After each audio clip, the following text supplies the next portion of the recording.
இங்க பாரு, எல்லாத்தையும் வந்து ஹோல்சேல் ரேட்டை கொடுத்துப்புட்டு இங்க பாரு.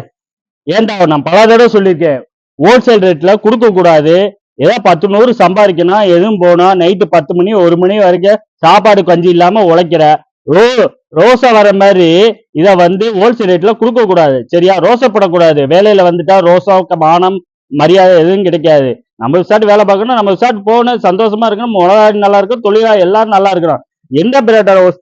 ஓ, இந்த எஸ்டிடி பிராண்டா? அவங்க வந்து உற்பத்தியாளர்கள், அவங்க வந்து பிராண்டு, அவங்க வந்து தறி ஓனா வச்சிருக்காங்க, குமரபாளையத்துல வச்சிருக்காங்க.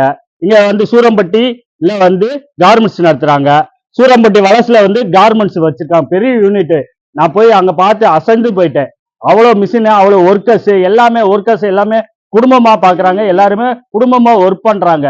அவங்ககிட்ட இந்த பிராண்ட் வந்து கொடுக்கறது தப்பு இல்ல. இது ரொம்ப பெஸ்டான ரேட்டு தான் கொடுத்துக்கிட்டு இருக்காங்க. நான் கேள்விப்பட்டதுல இருந்து ஒயிட் ஷர்ட்ல இருந்து எல்லாமே அர்க்கியூட்டா வந்து அசல் ரேட்டு கொடுக்குறாங்க, ஹோல்சேல் ரேட்டு கொடுக்குறாங்க.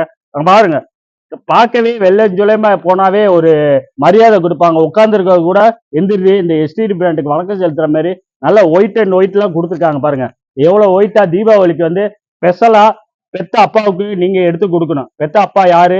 உங்களை பெத்தவங்க கடவுள் மாரி. அவங்களுக்கு வந்து நீங்க தீபாவளிக்கு எங்க கிட்ட ஒயிட் சட்டையும் இங்க பாருங்க கோல்டுல செக்குடு இதெல்லாம் அப்பாவுக்கு எடுத்து கொடுத்தோம்னா அவ்வளவு சந்தோஷப்படுவாரு. நீங்க உழைக்கிற எதுக்கு சந்தோஷம், குடும்பத்தோட எல்லாரும் இனிமையாக தீபாவளியை கொண்டாடுறது தான் நம்ம வந்து தீபாவளி சிறப்பா கொண்டாடணும். நன்றி, வணக்கம்.